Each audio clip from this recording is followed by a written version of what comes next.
Hello, everyone, and welcome back to Easy English Sip. I'm Anna. And I'm Ben. It's great to see you all again.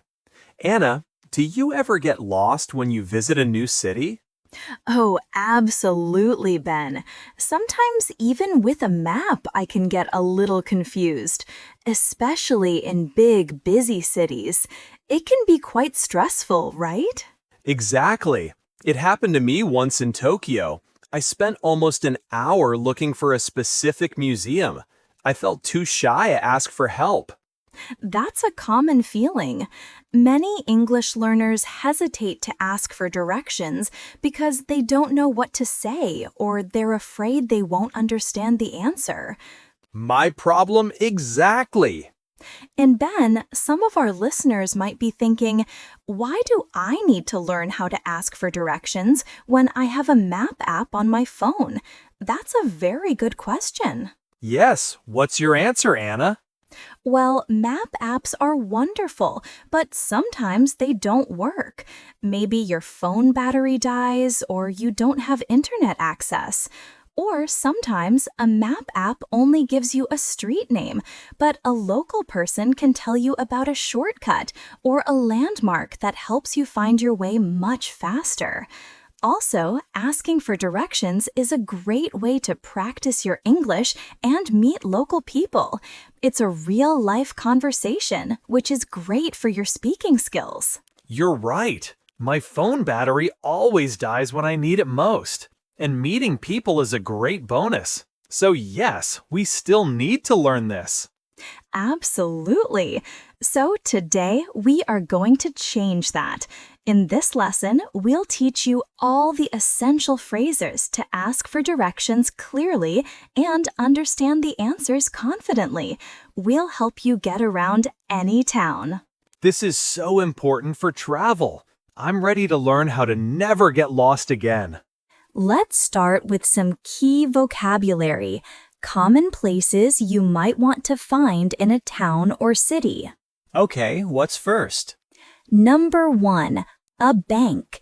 This is where you can get or exchange money. A bank. Next, a pharmacy or a chemist. This is where you buy medicine.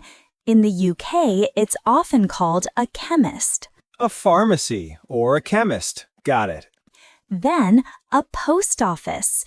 You go here to send letters or packages. A post office. Very useful. And of course, a supermarket. This is where you buy food and groceries. A supermarket. A place everyone has to go to. Exactly. Repetition is good. Next, a train station or a bus stop. These are for public transport. Train station, bus stop. Very important for getting around. Finally, a museum or a park. These are for leisure and fun. A museum, a park, my favorites. So, bank, pharmacy, post office, supermarket, train station, bus stop, museum, and park.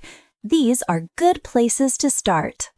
Okay, I know what I'm looking for, but how do I understand where it is? That's where direction words come in. These are very visual.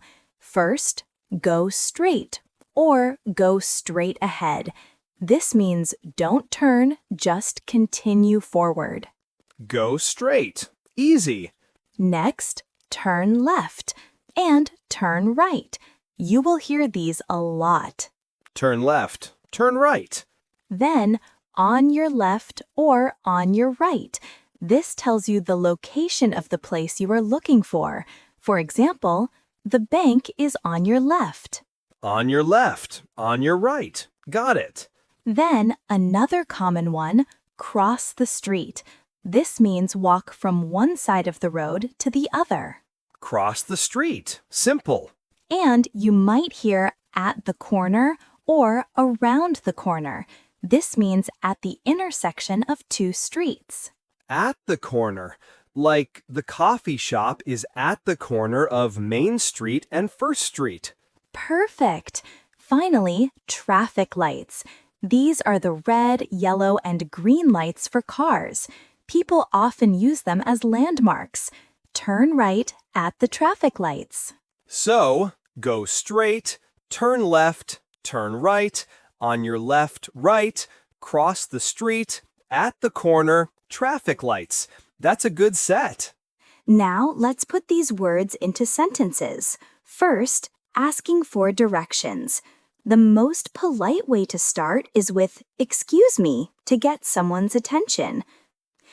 Excuse me, Then you can say, "Excuse me, how do I get to the place?"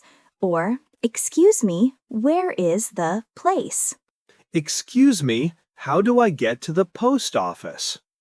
Excellent! Now, understanding the answer.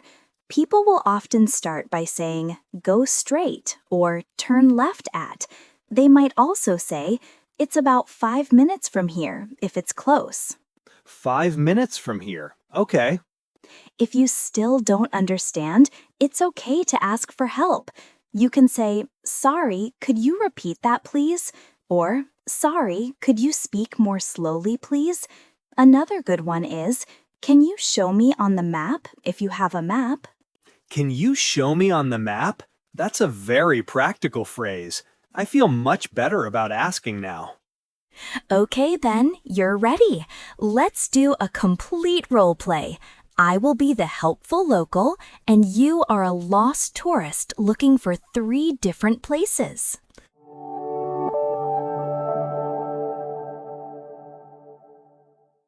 Excuse me. Yes, can I help you? Yes, please. How do I get to the supermarket? Ah, the supermarket. It's very easy. Go straight ahead and then turn left at the traffic lights. It will be on your right. Okay, go straight, then left at the traffic lights, on my right. Got it. Thank you. And, excuse me again, where is the post office? The post office. Go straight on this street, past the supermarket. Cross the street at the next corner. The post office is around the corner, on your left. It's about a 7-minute walk. Go straight, past the supermarket, cross the street, then it's around the corner on my left. Is it far? No, it's not far. Just 7 minutes. Anything else? Yes, one more. How do I get to the park? The green park? Green Park. Okay. From here, walk straight ahead, past the traffic lights you just went to. Then take the second street on your right. The park will be right in front of you. It's about a 10-minute walk.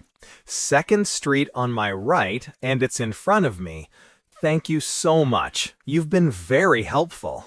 You're welcome. Have a great day. You too.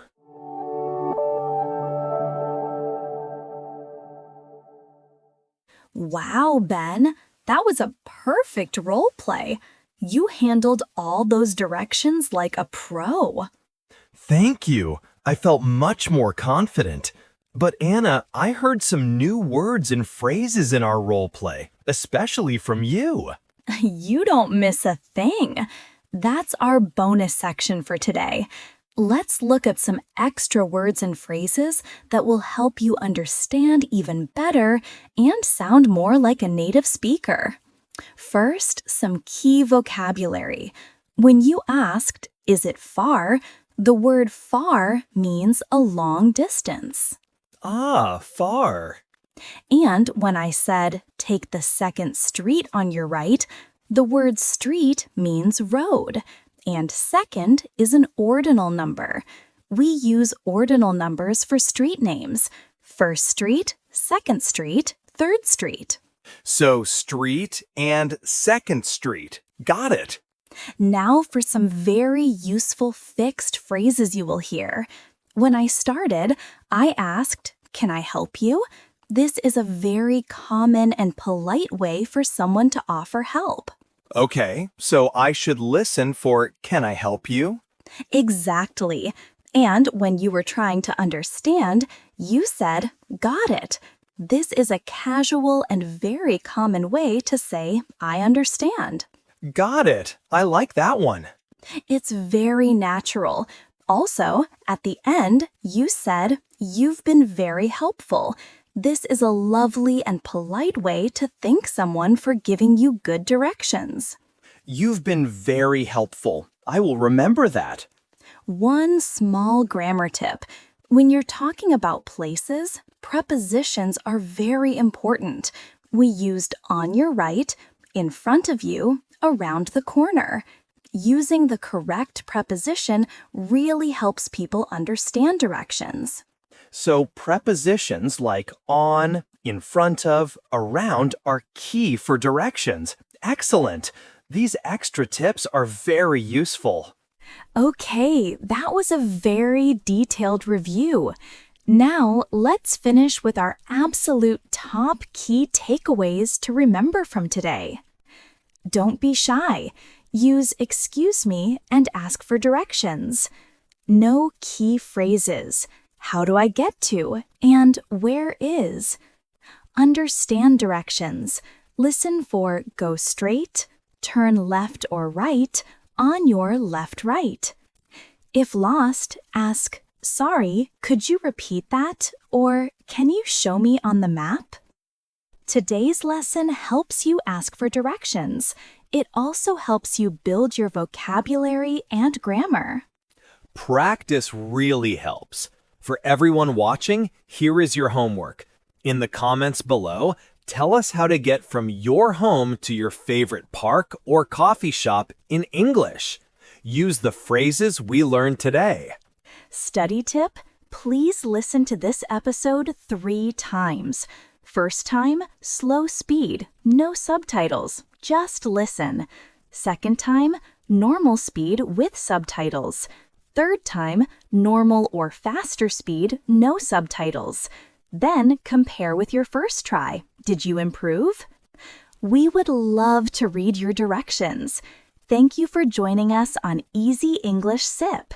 If this lesson helped you, please like the video and subscribe for more practical English lessons. See you next time. Keep practicing. Goodbye, everyone.